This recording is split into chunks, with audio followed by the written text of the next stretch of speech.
Estamos aqui ao lado do nosso grande amigo Leonardo Machado, que se dispôs, recebeu o nosso convite e muito gentilmente atendeu para participar do 7º Congresso Espírita de Sergipe, e ele acaba de fazer exatamente agora a sua participação no 7º Congresso com uma palestra em torno, a mensagem dele em torno de um livro também de sua autoria, Vida Saudável e Feliz. Leonardo, seja bem-vindo, é uma alegria muito grande tê-lo conosco. Muito obrigado, agradeço o carinho, o convite da Federação Espírita do Estado de Sergipe e estou aqui à disposição. Leonardo, tudo bom? Eu sou Jane Paiva e eu gostaria de perguntar a você a questão da depressão. Ouve-se muito pessoas do senso comum falar bem assim, você tão religioso, com depressão, eu gostaria de perguntar a você como ocorre o processo depressivo e como sair dele. Ainda existe uma série de mitos, uma série de preconceitos em relação à depressão, situando-a como sendo algo de acordo com a falta de fé, né? Mas é importante que percebamos que depressão, tanto quanto uma fibromialgia, tanto quanto uma artrite reumatoide, é uma doença, né? É um diagnóstico médico que envolve uma série de alterações biológicas, como por exemplo, alterações inflamatórias, que nós encontramos também em outras doenças que causam inflamação, alterações nos neurotransmissores, nas chamadas monoaminas, né? Especialmente na serotonina, mas também na dopamina e na noradrenalina. Então há uma série de alterações biológicas que é preciso encarar como um diagnóstico médico, como um adoecimento, portanto procurar ajuda especializada. Ou seja, não só na casa espírita, não só nas religiões, mas também do ponto de vista da ciência, né? Com um psiquiatra, com um psicólogo, com um profissional habilitado para isso. A fé, nessa perspectiva, ela vem não como um antídoto para que a pessoa não adoeça. Ela vem como uma possibilidade de aumentar a resignação. Então, imaginemos assim, o que é que a gente vê muito? Pessoas que têm depressão, mas que também têm uma vinculação religiosa, elas às vezes têm o pensamento de suicídio, o pensamento de querer morrer, mas por causa da fé delas, por causa da visão religiosa delas, esse pensamento é combatido. Então a fé vai ajudar a passar melhor pela situação, a fé vai ajudar a superar um pouco mais a situação, mas não necessariamente a ser um antídoto, como se as pessoas que tivessem depressão não tivessem fé. Eu costumo dizer até que eu encontrei muitos exemplos de fé, ao contrário, justamente nos leitos da dor, onde a gente encontra até mais essa situação da fé do que quando a vida está muito bem, né? A gente imagina que só vai ver expressões de fé quando a vida vem bem. Mas nas expressões de dor, nós temos a oportunidade também de encontrar muitos exemplos de superação, de fé, e aí na depressão também, ajudando, né? Sendo um complemento. Leonardo, hoje se fala muito, né? Se orienta muito sobre a questão das relações abusivas, de todas as ordens, né? Como é que podemos sair de uma relação abusiva, vivendo no âmbito familiar, e como o Evangelho pode contribuir para a nossa cura? Temos que ver primeiro o momento dessa relação abusiva, né? Se for uma relação abusiva que envolve uma criança, um adolescente, é importante que você que vai ver essa minha fala, se aconteceu algum relacionamento abusivo com você nessa faixa etária, é importante que você entenda que não foi culpa sua. É importante que você entenda que você era uma criança, que você era um adolescente e que a culpa não é sua.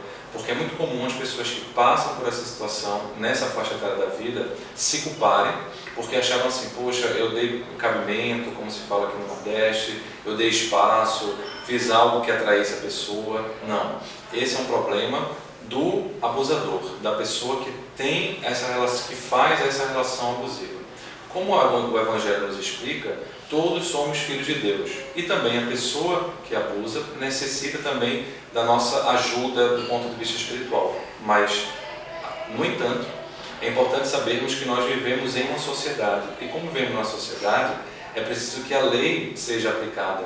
E que é preciso que a pessoa também passe pelo processo da lei. A pessoa que faz o abuso, né? Quando a gente pensa na questão dos relacionamentos abusivos em outras espécies, né, como está mais em voga falar, ou seja, um namoro, né, em que o namorado humilha muito a namorada, né? Do ponto de vista do lado da aparência, do ponto de vista das qualidades dela, sempre coloca para baixo e a pessoa acaba permanecendo, ficando assim. Ou então, quando existe um relacionamento abusivo, de fisicamente a pessoa bater, né? E você tem a violência contra a mulher, é importante que a mulher perceba, né? Eu falo mulher porque geralmente acontece nesse cenário, é importante que ela perceba que dificilmente a pessoa muda de uma para outra.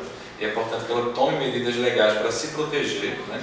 Não digo nem necessariamente medidas legais em colocar na justiça, mas assim, perceber que às vezes uma separação, se for um relacionamento, digamos assim, de casamento ou de namoro, às vezes é uma solução melhor do que permanecer sendo agredida fisicamente, permanecer sendo agredida emocionalmente falando. Às vezes a gente encontra, e eu queria desdobrar nisso, para finalizar, às vezes nós encontramos o seguinte: o casal permanece, a mulher permanece casada, mesmo sofrendo esse relacionamento de humilhação, às vezes física também, né, agressões físicas, porque quer permanecer com o casamento pensando nos filhos, e coloca assim: não, eu vou permanecer casada por causa dos meus filhos. E o que a gente vê na prática é que manter um casamento, especialmente nessas condições, por causa dos filhos, acaba sendo até mais prejudicial para os filhos do que a separação. É por isso que a doutrina espírita nos coloca que nós somos a favor da família, a favor do casamento. No entanto, há situações em que o casamento já não existe, há situações em que permanecer casado é até pior, digamos assim, do ponto de vista espiritual, para todas as partes, para os filhos, para a pessoa que está sendo mais abusada emocionalmente, para a pessoa que está sendo o feitor da violência, para todo mundo.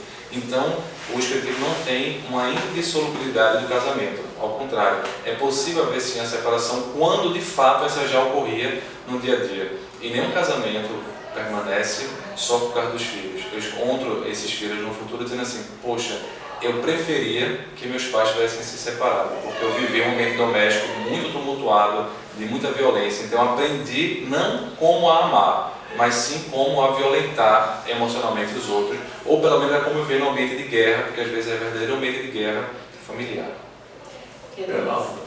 A depressão e a obsessão, ela andam para e passo. Inclusive, nós sabemos que a Organização Mundial de Saúde relata que são milhões já no mundo que sofrem esses dois tipos, né, de depressão e obsessão. Olha só, correlação. Depressão e obsessão. Na verdade, existe muita correlação, não só entre depressão e obsessão, mas entre transtornos psiquiátricos como um todo, né? Quer seja uma relação da obsessão gerando o transtorno, ou o próprio transtorno facilitando a obsessão acontecer. Porque imagine só, a pessoa que está com depressão, ela passa por um período da vida de perda, ou então está no pós-parto, né, um momento de muita vulnerabilidade para a depressão. Então ela está lá deprimida, está lá com a depressão, e os pensamentos começam a ficar muito mais pessimistas. Ela fica se culpando, fica se colocando para baixo. Então, mesmo que a obsessão não acontecesse antes, é muito provável que ela venha a acontecer, porque ela está ali com um estado vibracional muito comprometido. Às vezes acontece de o casal, lembro de uma situação, para exemplificar, em que o casal era um casal de trabalhadores espíritas, era um casal dedicado, e aí a mulher, a esposa, teve uma depressão pós-parto. E aí o que aconteceu?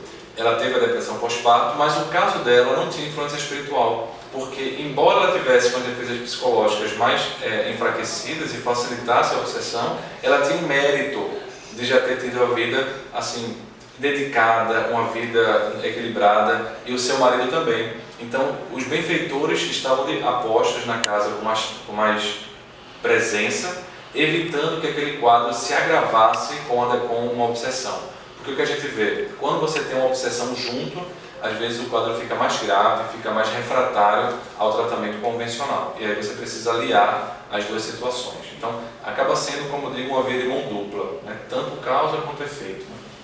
Agora, com referência ainda à ciência e espiritualidade, me parece que a OMS também já está reconhecendo, né, a necessidade também de fazer esse tratamento também no lado espiritual. Aliás, você, já na sua fala, pouco distante, você fala que a medicina já reconhece, né, o tratamento também dentro dessa área da espiritualidade. Nós temos tido um avanço muito grande em termos de pesquisas em relação à espiritualidade e saúde. Aqui no Brasil, especialmente, nós temos um grupo muito forte de pesquisadores, muitos deles psiquiatras, né, como o Alexander Moreira Almeida, que é um psiquiatra o Juiz de Fora, que tem sido um verdadeiro pioneiro no mundo em pesquisas sobre a área. E de tal modo que hoje já se sabe que ter um nível de espiritualidade maior, quando eu falo espiritualidade do ponto de vista científico, não é ter uma religião específica, é assim o conceito que nós temos em relação a Deus, sentido de vida, o conforto espiritual que isso pode trazer. Tá? Pessoas que têm isso, elas geralmente adoecem menos e quando adoecem elas conseguem passar melhor pelo adoecimento. Agora, mais uma vez, não quer dizer que não vá adoecer, mas consegue passar melhor pelo adoecimento. De tal modo que, recentemente, até a Sociedade de Cardiologia tem sugerido, né, que é importante abordar. Existem hoje escalas que você pode se dispor enquanto médico para poder acessar o quão importante é a espiritualidade na vida da pessoa. Então, acho que hoje já temos um grande corpo de conhecimento científico, uma grande quantidade de artigos científicos que mostram, sim, que ter esse lado pode ser muito útil na recuperação dos pacientes. Agora, uma outra coisa, Leonardo, a AME, ela ganhou uma força muito grande no tempo de Marlene Nobre, foi a grande pioneira, né, nessa área.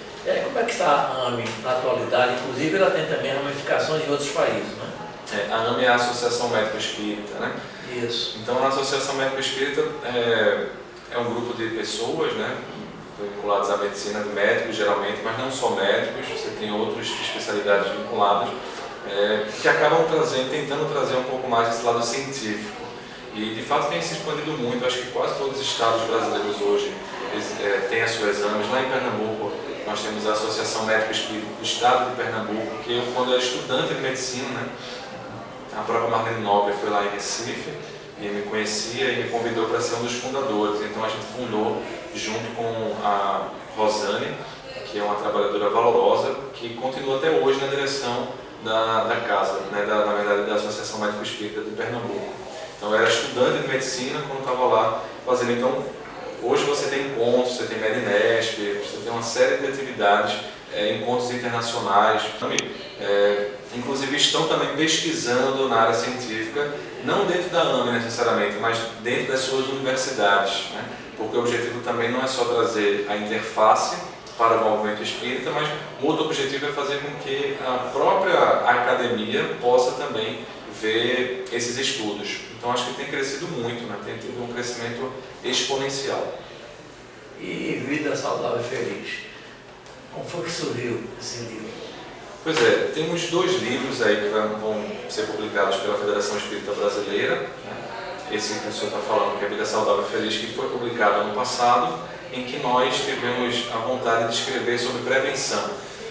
Na minha área acadêmica, eu não estudo necessariamente espiritualidade, como professor, como pesquisador da área científica. O que eu estudo muito é felicidade, é bem-estar, é uma coisa chamada psicologia positiva e psiquiatria positiva.